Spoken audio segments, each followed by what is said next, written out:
হাতে মেখে ছোট ছোট ট্যাংরা মাছ রান্না করলাম। তো আসসালামু আলাইকুম, welcome to my mini blog. তো এইদিকে আমি পুঁই শাক আলু দিয়ে একটা সবজি বানাচ্ছিলাম।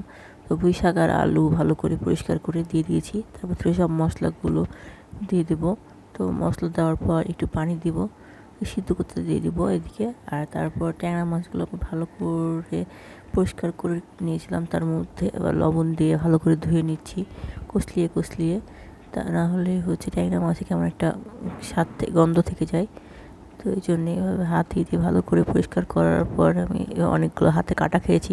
তো ট্যাংরা মাছ অনেক কাঁটা জাতীয় একটা মাছ, তো হাতে লেগে যায় এভাবে কষা মাজা করতে গেলে। তো তারপর এদিকে আমার সবজিটা হয়ে গেছিলো, তো সবজিটা তেলে দিয়ে দিলাম।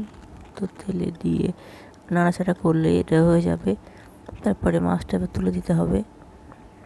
তো এই জন্যে মাছের মধ্যে সব রকম মশলা দিয়ে দিচ্ছিলাম, পেঁয়াজ, রসুন, আদা, তারপরে লবণ, মরিচের গুঁড়ো, হলুদের গুঁড়া, জিরা গুঁড়া, ধনিয়া গুঁড়া, ন্যাচারালি যেসব রান্না করতে দেওয়া হয় সেগুলো দিয়ে দিয়েছিলাম। তারপরে তেল দিয়ে ভালোভাবে নাড়াচাড়া করে নিচ্ছি যেন মশলাটা ভালোভাবে মেখে যায়।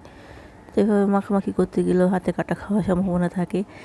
তো তারপরে পানি দিয়ে দিলাম, পানি দিয়ে আমি এটা চুলার উপর কিছুক্ষণ রেখে দেবো। তো এটা হালকা একটা ঝোল ঝোল ভাব থাকবে, এই জন্য একটু বেশি পানি দিয়েছিলাম। তো তারপরে ধনিয়া পাতা ছিল বাসায়, ধনিয়া পাতাগুলো দিয়ে দিলাম।